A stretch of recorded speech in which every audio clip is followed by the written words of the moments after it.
আমাকে ডিজিএফআই ধরে নিয়ে আসছে, আমাকে ডিজিএফআই অ্যারেস্ট করছিল বাড়ি থেকে, এরকম অনেক লেখা। আর অনেকে আমার নাম্বার লিখে রাখছে যে যদি সম্ভব হয় আমার পরিবারকে কেউ বললেন যে আমাকে যেন খোঁজ করে। আমাকে সরকার এখানে এইভাবে বন্দি করে রাখছে।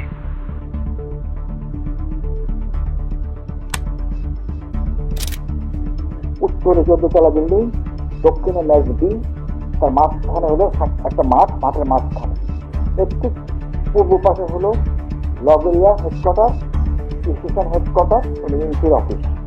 পশ্চিম পাশে হলো এমপি শেড, ডিজিএফআইয়ের এমপি শেড, এবং উত্তর পূর্ব কোণে হলো ডিজিএফআইয়ের মসজিদ। এই গুম হাউসটার শব্দের নাম হলো আয়নাঘর।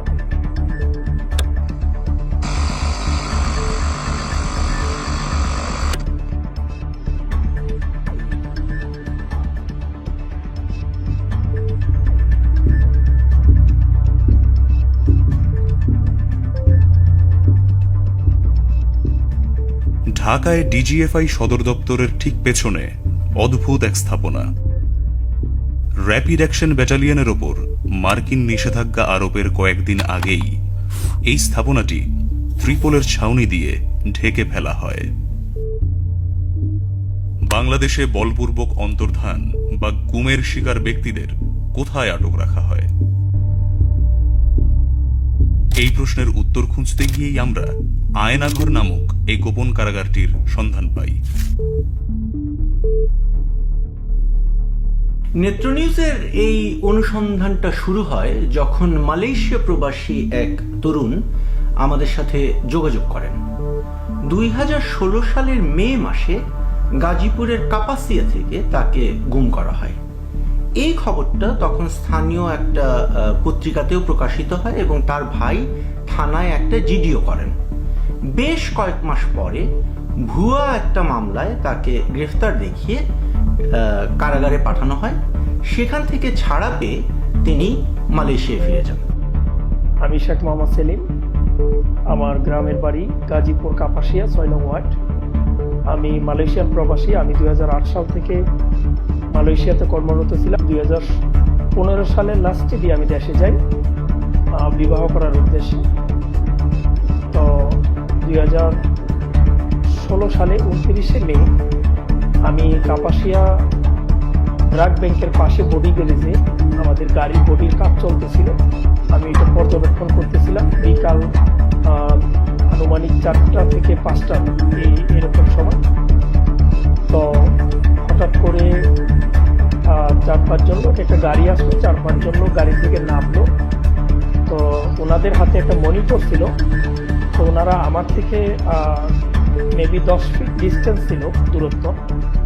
তো অটোমেটিক আমার মোবাইলে একটা কল আসে। আমি মোবাইলটা বের করি, বের করার সাথে সাথে ওনারা আমার সামনে চলে আসে। সামনে আসার পরে আমাকে জিজ্ঞেস করে, আপনি কি শেখ মোহাম্মদ সেলিম? আমি বলি জি। তো 2 জন লোক আমার দুই পাশে আমাকে একরকম ধরার মতোই, বাট ধরে নাই। তো বললো একটু সামনে আসেন, কথা আছে। তো আমি যখন একটু সামনে যাই তো ওনারা 2 জন আমাকে ধরে গাড়িতে উঠায় জোরপূর্বক। গাড়িতে উঠানোর সাথে সাথে আমার চোখ বেঁধে ফেলে, আমার হাতটা বেঁধে ফেলে পিছনে। তারপরে আরেকটা মোটা কাপড় দিয়ে আমার চোখ বাঁধে, তারপরেও একটা টুপি পরায়। তো আমি গাড়িতে ওঠার সাথে সাথে একজন আমাকে বলে, যখন গাড়িটা রানি চলতেছিল আমাকে বলে, আপকো হিন্দি আতা হ্যায়? হিন্দি মে বাত করো। তো আমি তো একটু নার্ভাস ফিল করছি। তারপরে আমি বলছি যে আমার হিন্দি থোড়া থোড়া আতা হ্যায়। তারপরে ওনারা বাংলায় আমাকে কথা বললো, জিজ্ঞেস করলো। তো বিভিন্ন কথা বললো, জিজ্ঞাসাবাদ করলো। তো গাড়ি খুব স্পিডে চলছিল, আমার নিঃশ্বাস বন্ধ হয়ে যাচ্ছিল। আমি ওনাদেরকে বললাম যে আমার নিঃশ্বাস বন্ধ হয়ে যাচ্ছে। তখন ওনারা টুপিটা একটু উপরে উঠায় দেয়। তো রাস্তার পথিমধ্যে আপনার আমাদের রাজেন্দ্রপুর বাজারে একমাত্র রেল ক্রসিং আছে, যেটা খুবই গাড়ি চললে খুবই আপনার মানে শব্দ হয় আর অনুভব করা যায়। যেহেতু আমি দীর্ঘদিন এই লাইনে আমাদের গাড়ির ব্যবসা ছিল, তো ওইখানে আসার পরে আমি অনুভব করতে পারি যে আমি রাজেন্দ্রপুর বাজারে রেল ক্রসিংয়ে আছি। একটু সামনেই আমাদের সেনাবাহিনী ক্যান্টনমেন্ট, ওইখানে উঁচু উঁচু আইল্যান্ড আছে। তো ওই আইল্যান্ডে যাওয়ার পরে আমি পুরোপুরি কনফার্ম যে আমি আপনার ক্যান্টনমেন্টের ভিতরে আছে। তো ক্যান্টনমেন্টের মেবি লাস্ট চেকপোস্টে ওই গাড়িটা সিগন্যাল দেওয়া হয়। পিছনে গাড়ি ছিল নাকি ওইটা আমি দেখি নাই, পরে শুনতে পারছিলাম। আমি যখন বের হয়েছি তখন অনেকে বলছিল 2টা গাড়ি ছিল, বাট আমি একটা গাড়ি দেখছি। তো যখন ক্যান্টনমেন্টের গাড়িটা ব্রেক করা হয়, তো সম্ভবত সেনা অফিসার কথা বলতে চাচ্ছিল, বাট ওনারা কথা বলতে রাজি না। পিছনের গাড়ির সাথে হয়তো বা ওনারা কথা বলার পরে আবার গাড়ি রানিং হলো, চলতে থাকলো। তো ওইখান থেকে মেবি 5 মিনিট ডিস্টেন্স, এতটুক জায়গা যাওয়ার পরে আমাকে গাড়ি থেকে নামানো হয়।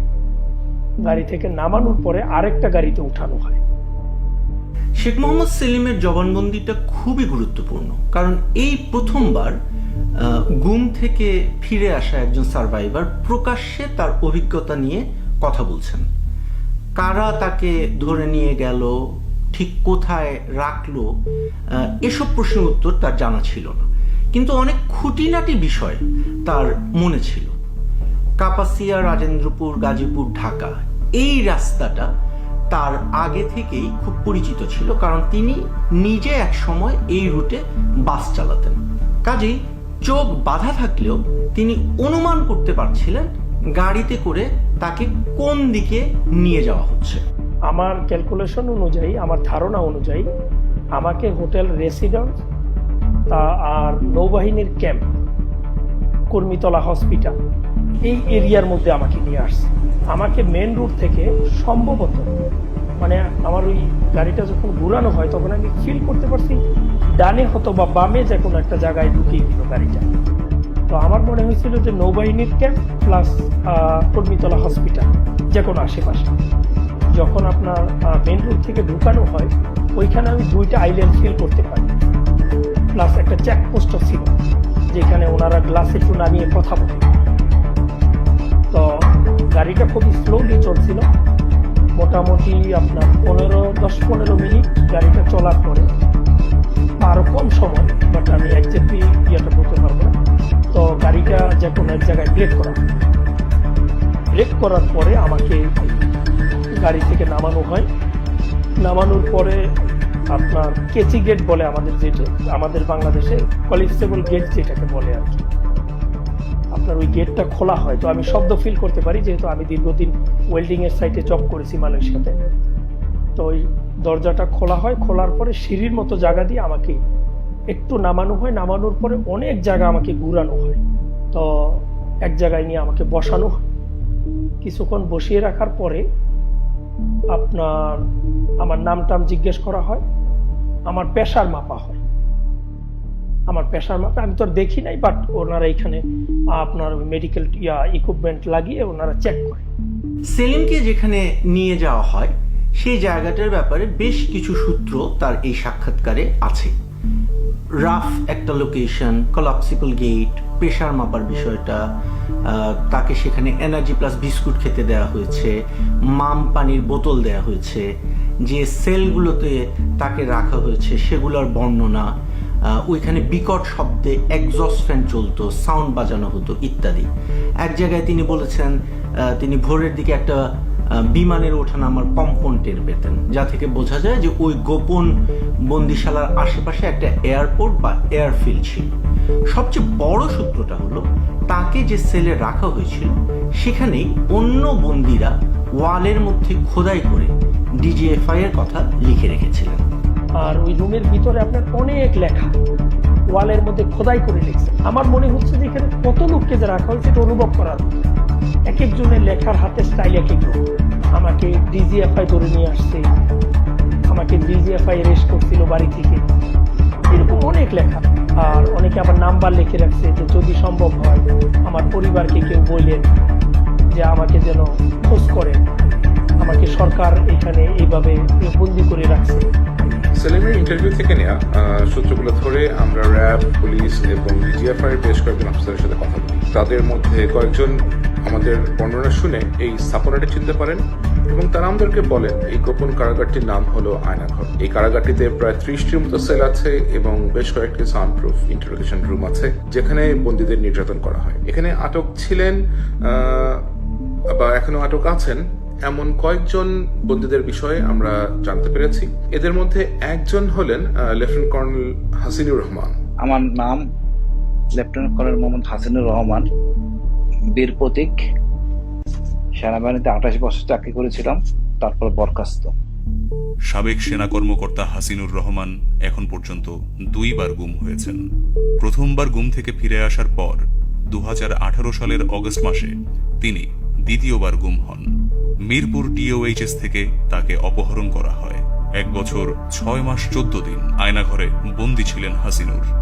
আমি যেহেতু আগে চাকরি করছি ঢাকা শহরে, মিলিটারি পুলিশের অফিস অফিসার ছিলাম আর্মি এমপি ইউনিটের, তা আমি এলাকাটা চিনে ফেলি, স্থানটাও চিনে ফেলি। যে নতুন যে কমপ্লেক্স গুম হাউজের, সেটা হলো 5টা করে রুম, প্রতি 5টা রুমের সাথে একটা করে বাথরুম। যেই পাশে আমি ছিলাম, অর্থাৎ পশ্চিম পাশের 5টা রুমের সাথে যেই বাথরুম, সে বাথরুমে 2টা প্যান আছে, একটা লো প্যান, একটা হাই কমোড। আমি হাই কমোডের উপরে উঠে একজস্ট ফ্যান দিয়ে বাইরে তাকাই, আমি দেখতে পাই পুরান বিল্ডিং, এবং আমি চিনতে পারি মোটামুটি এর এলাকাটা কোনটা। এটা হলো সম্পূর্ণ কমপ্লেক্সটা হলো উত্তরে 14 তলা বিল্ডিং, দক্ষিণে ম্যাচ বি, তার মাঝখানে হলো একটা মাঠ, মাঠের মাঝখানে। এর ঠিক পূর্ব পাশে হলো লগেরিয়া হেডকোয়ার্টার, স্টেশন হেডকোয়ার্টার, রিএনসির অফিস। পশ্চিম পাশে হলো এমটি শেড, ডিজিএফআই এর এমটি শেড, এবং উত্তর পূর্ব কোণে হলো ডিজিএফআই এর মসজিদ। এই গুম হাউসটার শব্দ নাম হলো আয়নাঘর। আয়নাঘরের বর্ণনা দিতে গিয়ে হাসিনুর রহমান বলছেন, এখানে 2টি সেকশন আছে, 10টি রুমের নতুন সেকশন এবং 16টি রুমের পুরনো সেকশন। সামরিক ও বেসামরিক ব্যক্তিরা এখানে প্রহরীর কাজ করেন। আমরা যখন হাসিনুর রহমানের সাক্ষাৎকার নেই, তখন সবচেয়ে স্ট্রাইকিং বিষয়টা ছিল যে তার দেওয়া বর্ণনা এবং শেখ মোহাম্মদ সেলিমের দেওয়া বর্ণনা অনেকটাই মিলে যায়। তো রাতে আমাকে এনার্জি প্লাস বিস্কুট দেওয়া হয়। এনার্জি প্লাস বিস্কিট দেওয়া হয়তো মাঝে মাঝে। একজ্যাক্টলি আমি আপনাকে 2 দিন 3 দিন এটা বলতে পারবো না, যেহেতু সূর্যের আলো বাতাস কোনোটাই আমি ফিল করতে পারি নাই। কখন সময় যাচ্ছে, কি হচ্ছে, মানে ওইটা আসলে আপনার অনুমান করা যায় না। তারপর খাবারের যে সময়টা, এটা অনেক সময় দেখা যাইতো যে খুব ক্ষুধা লাগছে, খাবার দিচ্ছে না, আবার দেখা যাচ্ছে কিছুক্ষণ আগে খাইলাম আবার খাবার দিল, মানে এমন একটাই অবস্থা। খাবারের কন্ডিশন খুব ভালো ছিল, আপনার খাবার খুব ভালো খাবার দেওয়া হইতো। 1 বোতল করে মাম ওয়াটার দেওয়া হইতো। নর্মাল আমাদের যে মামের বোতলগুলি আছে, যেগুলি এই বোতলগুলি দিত। একটা বিমান ল্যান্ড করতো, মানে বিমানের মতো একটা শব্দ হইতো। আমার মনে হচ্ছিল যে বিমানটা ল্যান্ড করে। আর তার সাথে কিন্তু রানওয়ে, যে তেজগাঁও রানওয়ে বলে, ওইখানকার নর্মাল রুটিন প্লেন, এয়ারফোর্সের বা আর্মি এভিয়েশনের সেসনাগুলি উদ্যান বা নামার জন্য এই শব্দগুলি শোনা যেত। আর ফ্যান বন্ধ করলে, আপনাকে আরেকটা জিনিস বলি, অনেক লোকের কান্নার শব্দ আসে, কিন্তু এটা ফ্যান ছাড়া থাকা অবস্থায় বোঝা যায়। ফ্যানটা বন্ধ করলে কান্নার শব্দ শুনতে পাই। আর যখন টয়লেটে নিয়ে যায়, তখনও ওনাদের কান্নার শব্দ শোনা যায়। কারণ হলো ওই সময় আপনার ফ্যান বাইরে আপনার রুম থেকে যখন আমাদেরকে বের করতো চোখ বেড়ে, ওইখানের শব্দটা আরো বিকট। কোনো কিছু যদি শোনা না যায়, ভিতরে কোনো শব্দ বাইরে না যায়, বড় একজস্ট ফ্যান ইউজ করে, খুব বড় বড়।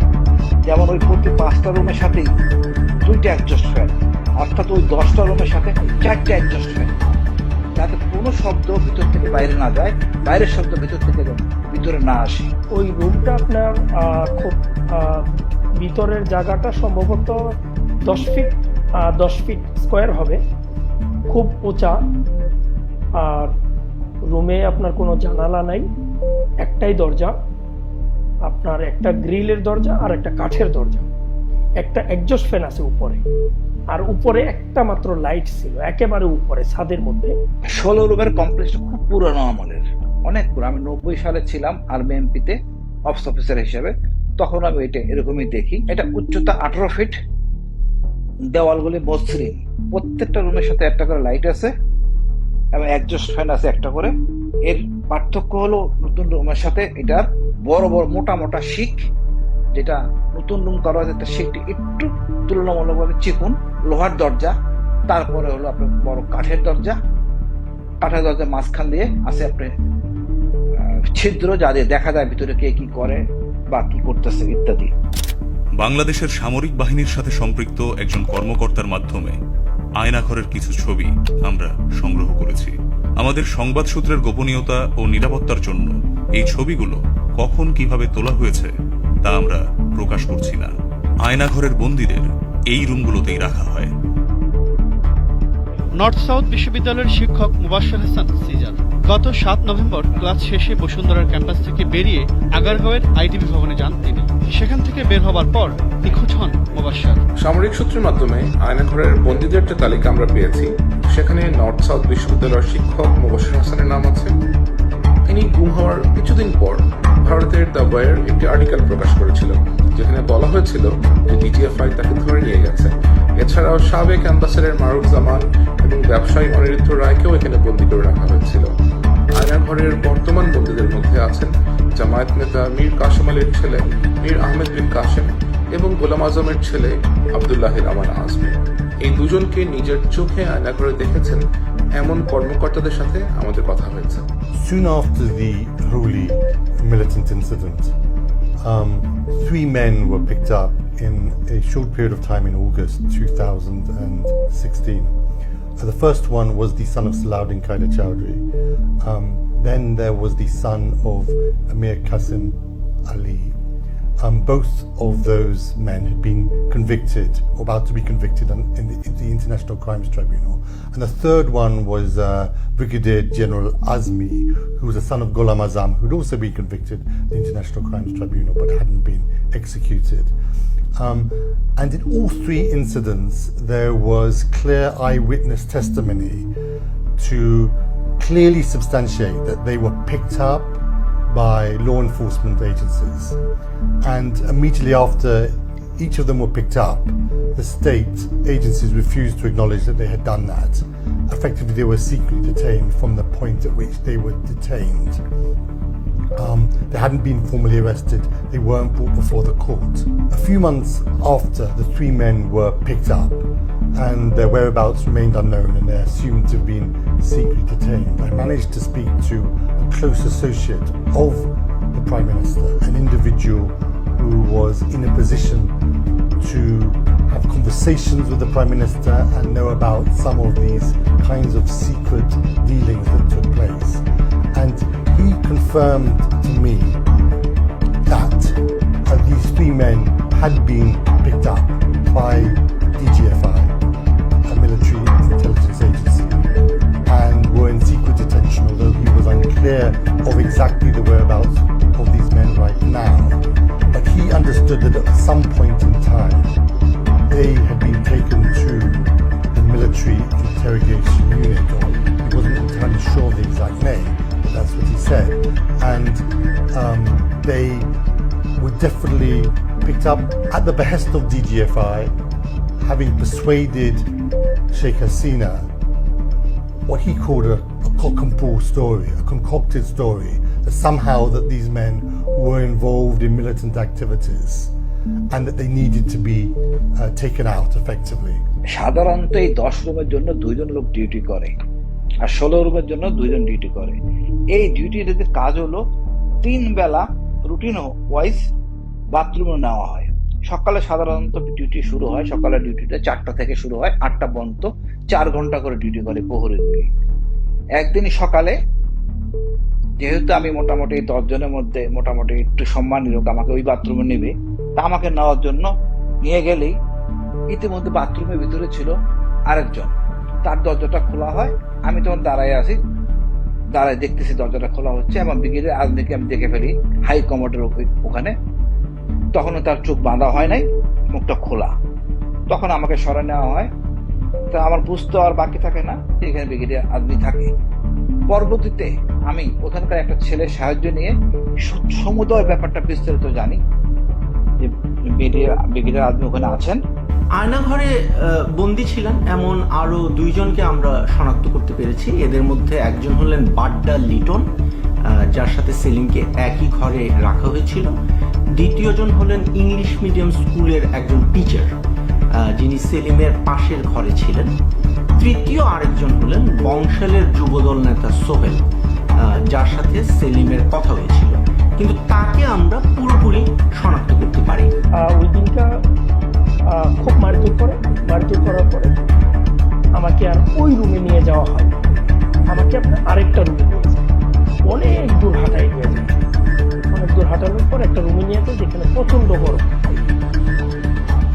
গরম ফিল করি প্রথম অবস্থায়। তো ওই রুমে যাওয়ার পরে আমি একজন ব্যক্তিকে দেখতে পাই। তো প্রথম অবস্থায় উনি ওনার নাম বলেন, উনি চুপচাপ ছিলেন, একেবারে চিকন ছিলেন, আর ওনার শরীরের সামলা ছিল, লম্বা চুল। তো সম্ভবত অনেকটা সময় যাওয়ার পরে উনি ওনার পরিচয় দিল যে আমার নাম লিটন, আমার বাড়ি বাড্ডাতে। উনি বাড্ডা লিটন।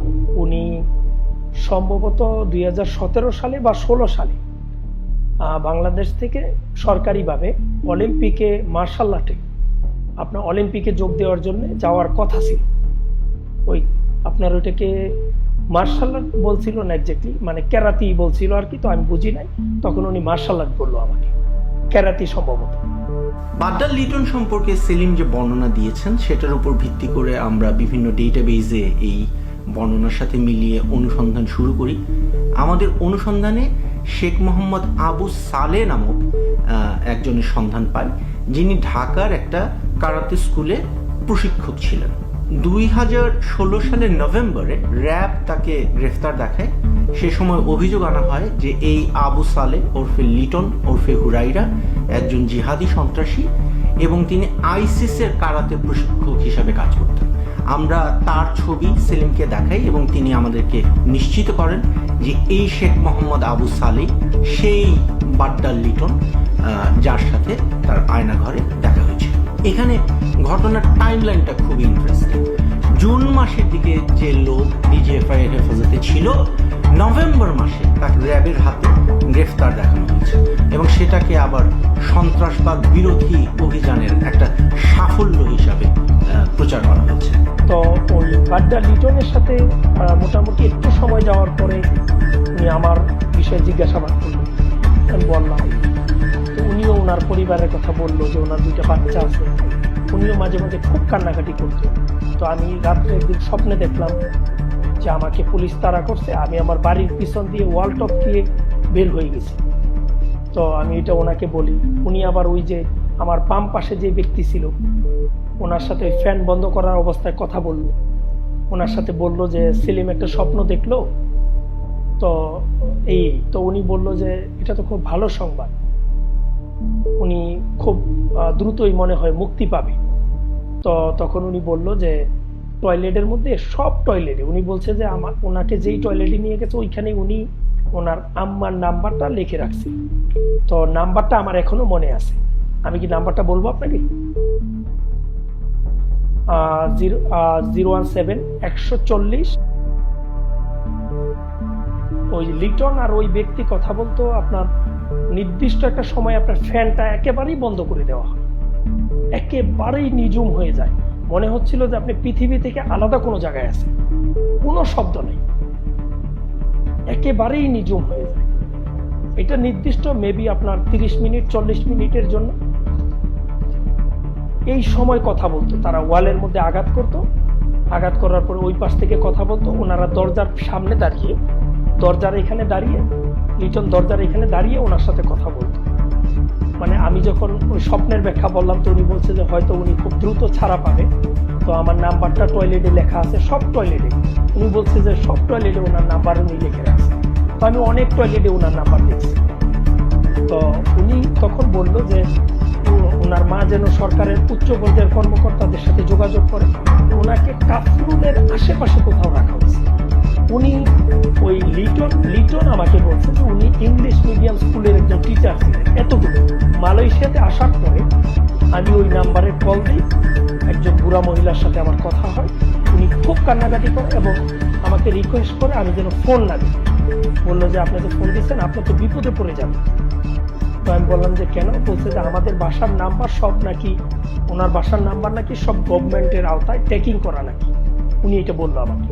তা বলছি যে আমি দেশের বাইরে থেকে, আর আমি তো কোনো অপরাধী না, আমার ভয় পাওয়ার কোনো কারণ নেই। সেলিম যে নাম্বারটাতে কল করে ওই ইংলিশ মিডিয়াম টিচারের মায়ের সাথে কথা বলেছিলেন, সেই নাম্বারটাতে আমরাও কল করি এবং নিশ্চিত হই যে সেটা তেহজিব করিমের মা মুমতাজ করিমের নাম্বার।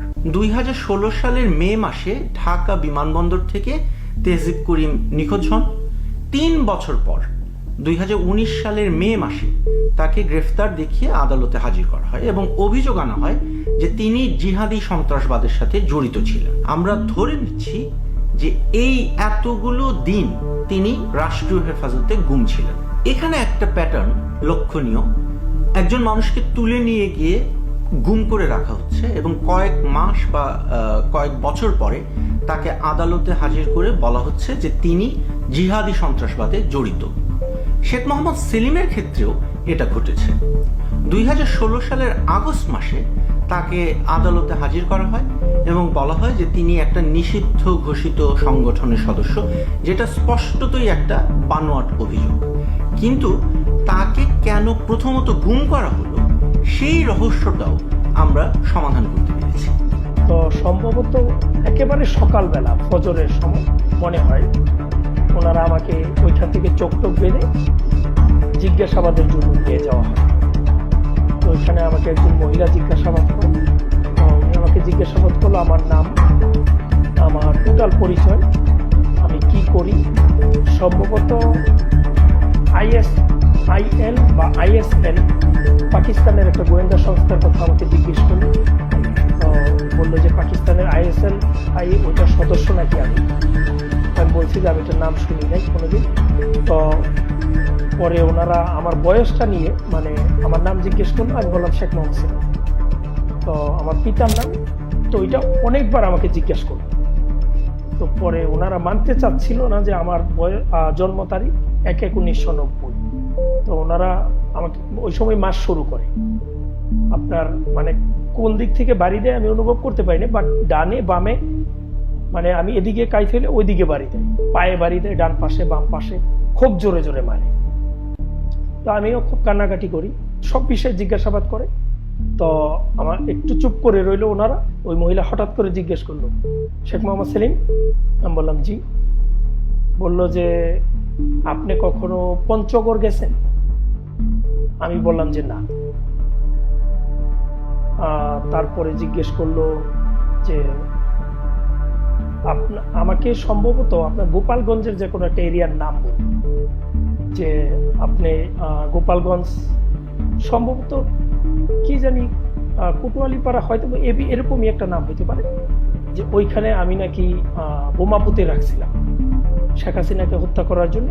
আমি বলছি যে না, আমি ওই এলাকাতে কখনো যাইনি। তো ওনারা কেমন জানি মানতেছিল না যে আমি আমার বাড়িটা কাপাসিয়া 6 নং ওয়ার্ড। আমরা যেটা ধারণা করছি সেলিমের কেসটা একটা মিস্টেকেন আইডেন্টিটি বা ভুল পরিচয়ের কেস ছিল। জিজ্ঞাসাবাদের সময় তাকে বলা হয়েছে যে তিনি শেখ হাসিনার উপর হামলার সাথে জড়িত ছিলেন। শেখ মোহাম্মদ সেলিম তার আসল নাম নয়, তার বয়স আসলে অনেক বেশি ইত্যাদি। এই বক্তব্যগুলোর বিপরীতে অনুসন্ধান চালিয়ে আমরা আরেকজন মানুষের সন্ধান পাই, যার নাম মোহাম্মদ ইকবাল হোসেন। 2021 সালের ফেব্রুয়ারিতে এই ইকবাল হোসেন গ্রেফতার হন বা তাকে গ্রেফতার দেখানো হয়। সে সময় র্যাব এবং বিভিন্ন গোয়েন্দা সংস্থা বরাদ দিয়ে পত্র পত্রিকার যে রিপোর্টিংয়ে বলা হয় ইকবাল হোসেন ফরকাতুল জিহাদের সদস্য এবং তিনি 21শে আগস্টের গ্রেনেড হামলার সাথে জড়িত ছিলেন। ইকবাল একসময় মালয়েশিয়ায় ছিলেন এবং সেখানকার ভুয়া কাগজপত্রে তার নাম ছিল সেলিম। আমরা আরো যেটা দেখি, তাকে ধরার জন্য গাজীপুর ও সাভারে অভিযান চালানো হয়েছে বেশ কয়েকবার। সুতরাং আমাদের মূল্যায়ন হলো ইকবাল হোসেনকে আটক করতে গিয়েই শেখ মোহাম্মদ সেলিমকে আটক করে ডিজিএফআই। পরবর্তীতে তারা তাদের ভুলটা বুঝতে পারে এবং সেলিমকে ডিবি পুলিশ বা সিটিটিসির হেফাজতে পাঠিয়ে দেয়। শেখ মোহাম্মদ সেলিমের নারকীয় অভিজ্ঞতার এখানেই শেষ নয়। সিটিটিসির হেফাজতে হস্তান্তর করার পরে তাকে ঢাকার মিন্টো রোডের ডিবি কার্যালয়ে নিয়ে যাওয়া হয়। সেখানে তার অভিজ্ঞতার বর্ণনা থাকছে এই প্রতিবেদনের দ্বিতীয় পর্বে। পর্বটি দেখতে চোখ রাখুন নেত্র নিউজের ইউটিউব চ্যানেলে। নেত্র নিউজের এই অনুসন্ধানে প্রাপ্ত তথ্যগুলো নিয়ে আমরা কথা বলেছি হিউম্যান রাইটস ওয়াচের সাউথ এশিয়া ডিরেক্টর মীনাক্ষী গাঙ্গুলির সাথে। In our work on enforced disappearances, obviously we've known that there are these secret sites. It is still devastating to know that it exists with the full knowledge of the military, in the military compound. And we hope that very quickly now there is an investigation, not only on this site but on others. The people that are being held here, and many have been held here for years, their families are still waiting for them to come home, should be immediately released. And then there should be a proper investigation into who is responsible. বাংলাদেশের সামরিক বাহিনীর সাথে সম্পৃক্ত একজন কর্মকর্তা আমাদের নিশ্চিত করেছেন যে আয়নাঘর নামক গোপন কারাগারটির পরিচালনার দায়িত্বে আছে ডিজিএফআই এর counter terrorism intelligence bureau CTIB. 2016 সাল থেকে এখন পর্যন্ত বাংলাদেশ সেনাবাহিনীর ব্রিগেডিয়ার জেনারেল র্যাঙ্কের 4 জন কর্মকর্তা সিটিআইবির পরিচালক পদে ছিলেন।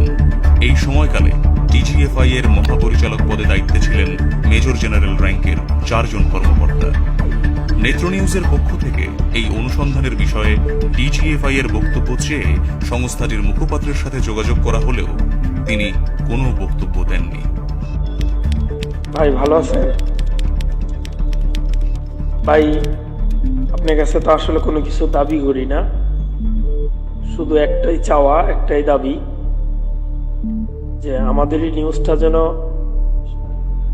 এমন ভাবে উপস্থাপিত হয় জনসাধারণের সামনে বা ওয়ার্ল্ডের সামনে, এমন ভাবে উপস্থাপিত হয় যাতে করে বাংলাদেশে যতগুলা মানুষ গুম হয়েছে, যতগুলা মানুষ ক্রস ফায়ারে আসামি হয়েছে, মারছে তাদেরকে, যারা এখনো গুম আছে, এই মানুষগুলার ভাগ্যের যেন একটা পরিবর্তন আসে, আর ভবিষ্যতে যেন এমন বিপদে, এমন নির্যাতন নিপীড়নের শিকার যেন বাংলাদেশের কোনো মানুষ না হয়। আপনার কাছে আমার এটাই চাওয়া। আমি তো মন থেকে চাই যে আমার মতো এমন যারা নির্যাতিত নিপীড়িত প্রত্যেকটা মানুষ আইসা কথা বলুক আপনাদের সাথে।